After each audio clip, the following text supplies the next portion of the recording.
तो व्याकरण की इस कक्षा में स्वागत है। आज हम हिंदी व्याकरण में बात करेंगे यमक अलंकार की। तो यमक अलंकार क्या है, इसको कैसे पहचानते हैं, इस बारे में चर्चा करते हैं। ये यमक अलंकार मैं पिछले वीडियोस के माध्यम से बता चुकी हूँ कि शब्दालंकार का एक प्रमुख भेद है।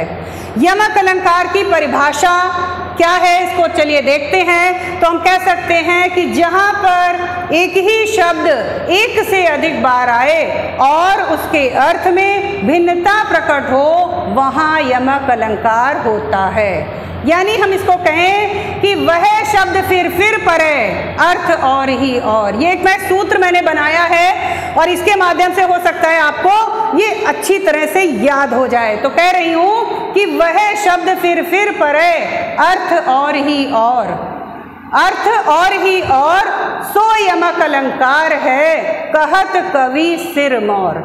क्लियर हो गया आपको ये?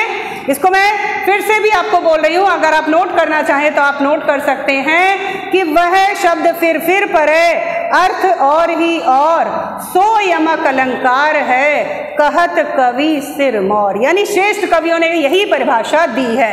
तो अब हम देखें, मैंने परिभाषा बता दी, अब हम एग्जाम्पल देखते हैं कि लाल चेहरा है नहीं, फिर लाल किसके। लाल शब्द की आवृत्ति 2 बार हुई है और दोनों के अर्थ भिन्न हैं। यानी लाल चेहरा है नहीं, अगर आपके चेहरे पर उत्साह की लालिमा नहीं है तो आप किसी के लाल अर्थात पुत्र कहलाने के लायक नहीं है।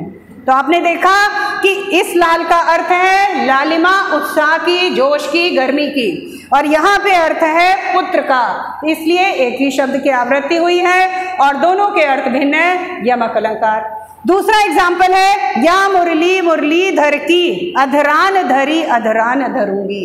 ये भी बहुत फेमस सा उदाहरण है कि इस मुरली को, जिसको की गोपियां यहाँ पे कह रही हैं, लेकिन व्याख्या की बात नहीं, बात अलंकार की हो रही है कि मुरली मीन्स वंशी, जिस वंशी को मुरलीधर अर्थात श्री कृष्ण ने धारण किया है, उस मुरली को कहाँ पे, अधरान धरी अधरान धरूंगी। यानी जिस मुरली को श्री कृष्ण ने अपने होठों पर रखा है, अधरान मीन्स होठों पर, धरी मीन्स धारण करना, अधरा न धरूंगी, यहाँ पे होठों पर नहीं, इस जगह पे भी यमक अलंकार है। मैं इसके अलावा आप लोगों को 2-3 उदाहरण और देना चाहूंगी। एक बहुत ही प्रसिद्ध सा उदाहरण है कि कनक कनक ते 100 गुनी, मादकता अधिकाए, या काए बौराए जग वा पाए बौराए।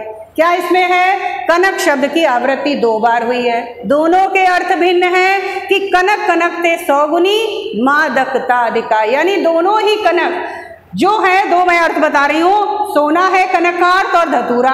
यानी सोने की अधिकता से भी व्यक्ति का जो चरित्र है वो बावरा सा हो जाता है, और धतूरा, अगर धतूरे में विष होता है और अगर कोई धतूरा खा ले तो वो विष के कारण बावरा सा हो जाता है। इसका अर्थ दूसरी पंक्ति में स्पष्ट हो रहा है।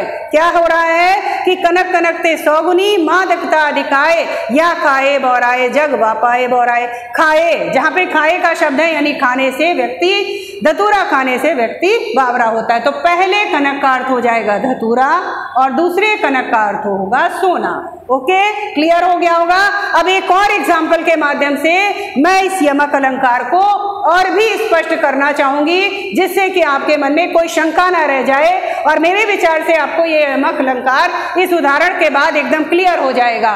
एक और मैं एग्जाम्पल बोल रही हूँ कि काली घटा का घमंड घटा, काली घटा का घमंड घटा। इसमें क्या है? काली घटा, काली मीन्स कालिमा और घटा मीन्स बादल। पहले काले के साथ में जो घटा आया है यानी बादल, काले बादलों का घमंड वर्षा होने पर घट गया, घमंड घटा। तो घटा शब्द से कम हो जाना, पहले घटा मीन्स बादल, दूसरे घटा मीन्स कम हो जाना। तो ये जो मैंने 4-5 उदाहरण आपको बताए हैं, इसके माध्यम से यमक अलंकार आपको क्लियर हो जाएगा बिल्कुल। और मैं ये भी कहना चाहूंगी कि जो मैंने सूत्र बताया था, अगर आपको वो सूत्र ना समझ में आया हो तो मैं एक बार अंत में चलते चलते फिर बताऊंगी, जिससे कि अगर आपने सूत्र रट लिया तो आप को किसी भी हालत में वो यमक अलंकार भूलना नहीं होगा। क्या है सूत्र?